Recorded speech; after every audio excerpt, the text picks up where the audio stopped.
ہمارا الٹا حساب یہ ہے کہ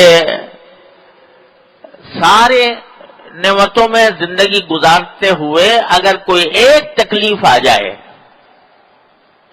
یا ایک بات طبیعت کے خلاف ہو جائے اس کو لے بیٹھتے ہیں اور اس کو لے بیٹھ کر اس کا شکوہ کرتے رہتے ہیں اور کہتے ہیں کہ بھئی میں بڑی مشکل میں ہوں.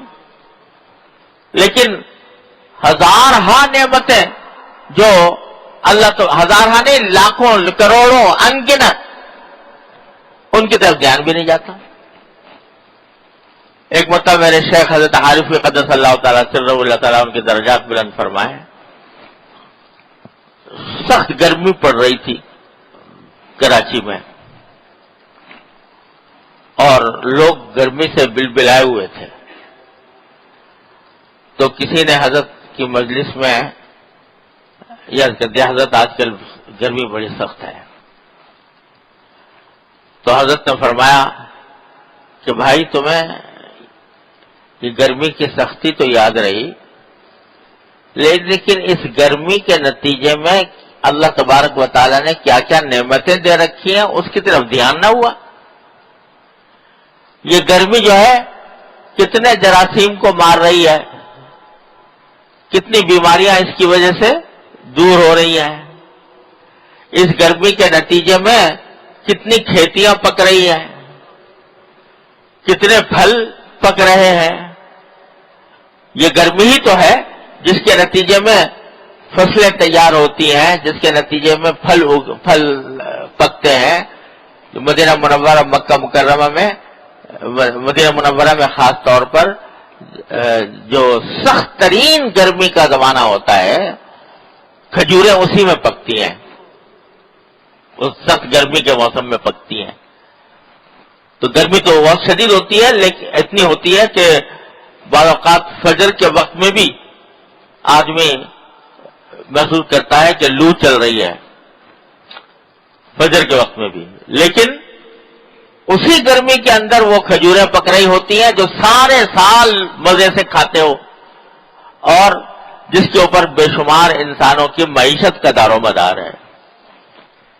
تو فرمایا یہ تو زبان پہ آ گیا کہ گرمی بڑی سخت ہے اور اس کی جو تکلیف پہنچ رہی اس کا تو ذکر کر دیا, لیکن اس گرمی کے ذریعے اللہ تبارک و تعالیٰ نے جو بے شمار نعمتیں تمہیں عطا فرما رکھی ہیں اس کا دھیان نہیں.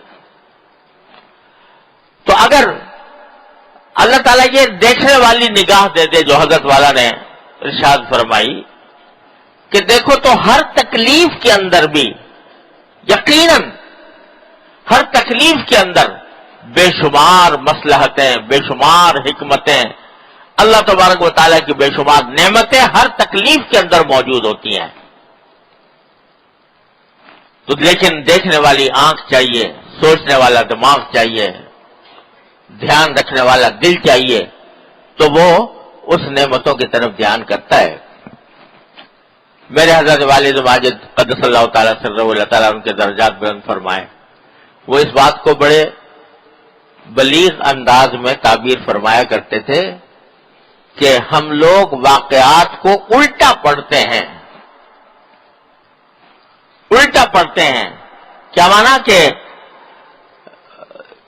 اگر اس کو سیدھا پڑھ کر دیکھو تو کائنات میں پیش آنے والا کوئی واقعہ ایسا نہیں ہے کہ جو مآل کار نعمت نہ ہو اللہ تبارک و تعالیٰ کی. لیکن ہم چونکہ الٹا پڑھتے ہیں تو اس واسطے وہی واقعہ ہمارے لیے تکلیف کا اور صدمے کا سبب بن جاتا ہے.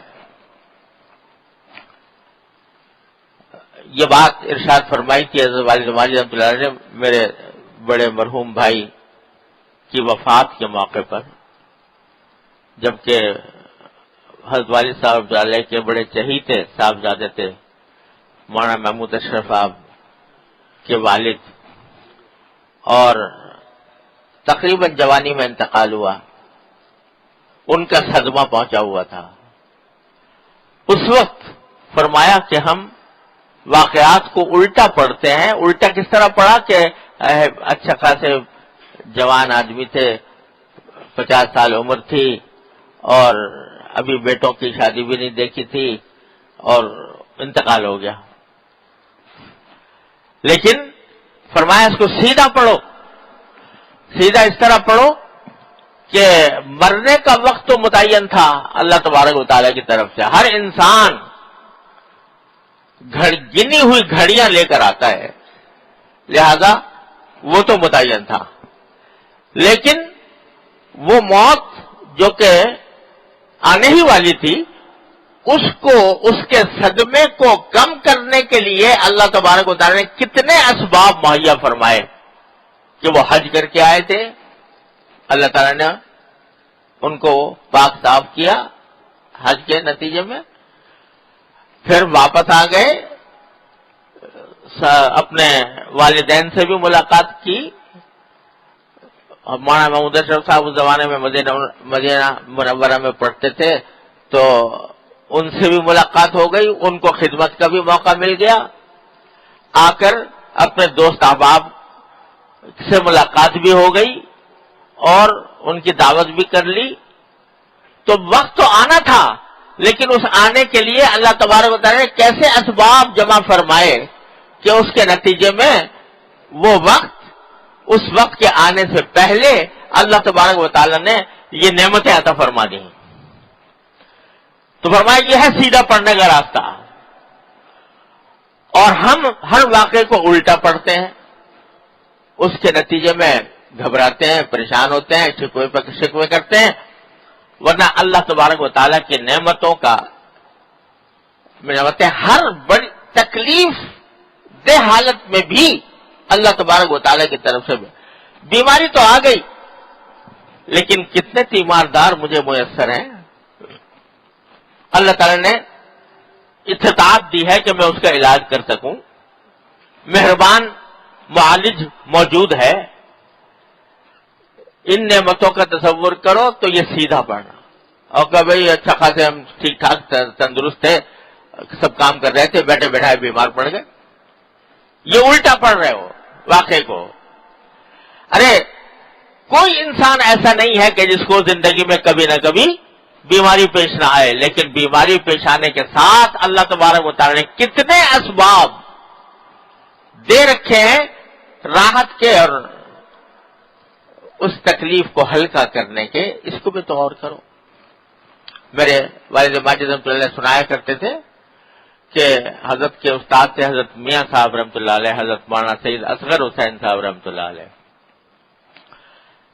تو ان کے بارے میں حضرت والد صاحب کو اطلاع ملی کہ بیمار ہیں, تو عیادت کے لیے تشریف لے گئے. حضرت کو اس وقت بہت شدید بخار تھا, شدید بخار تھا, تیز بخار, جل رہے تھے بخار میں. تو حضرت والد صاحب رحمۃ اللہ علیہ نے جا کر پوچھا کہ حضرت کیسے مزاج ہیں؟ تو فرمایا اللہ تعالیٰ کا شکر ہے کہ میرے آنکھ صحیح کام کر رہی ہے, اللہ تعالیٰ کا شکر ہے میرے کان صحیح کام کر رہے ہیں, اللہ تعالیٰ کا شکر ہے دل صحیح طرح دھڑک رہا ہے, اللہ تعالیٰ کا شکر ہے کہ میں بات کر سکتا ہوں, اللہ تعالیٰ کا شکر ہے کہ میں بیٹھ بھی سکتا ہوں. البتہ تھوڑا بخار ہو گیا ہے, دعا کرو اللہ تعالیٰ وہ بھی دور فرما دے. تو جتنی تکلیفیں نہیں تھیں ان کا پہلے ذکر کیا کہ یہ نعمت میسر ہے, یہ نعمت میسر ہے, یہ نعمت میسر ہے, یہ نعمت میسر ہے, یہ تھوڑی سی ہے, اللہ تعالیٰ اس کو بھی دور فرما دے. اللہ تعالیٰ یہ ہمیں اپنے واقعات کو سیدھا پڑھنے کا عادی بنائے تو اللہ تعالیٰ کی نعمتوں کا پتہ چلے, اور نعمتوں کا پتہ چلے گا جتنا جتنا اس پر غور کرو گے اتنا ہی اللہ جل جلالہ کی محبت انشاءاللہ پیدا ہوگی. تو نعمتوں کا استحضار, اس پر شکر, اس کی عادت ڈالنے کی ضرورت ہے. صبح سے شام تک نہ جانے کتنے واقعات ہمارے ساتھ گزرتے ہیں جن سے راحت ملتی ہے, بس گزرتے چلے جاتے ہیں, اس سے ویسے ہی گزر جاتے ہیں, گویا میرا حق تھا مجھے مل گیا. ارے اس پر اللہ تعالیٰ کا شکر تو ادا کرو, یہ تو کہو کہ میرے پروردگار نے مجھے یہ نعمت دیا ہے. نعمتوں کا استعدار عادت ڈالنے سے ہوتا ہے، مشق کرنے سے ہوتا ہے. تو جتنا جتنا یہ استعدار ہوگا اللہ تعالیٰ کی رحمت سے انشاءاللہ اتنی ہی محبت پیدا ہوگی. اللہ تبارک و تعالیٰ کی ذات.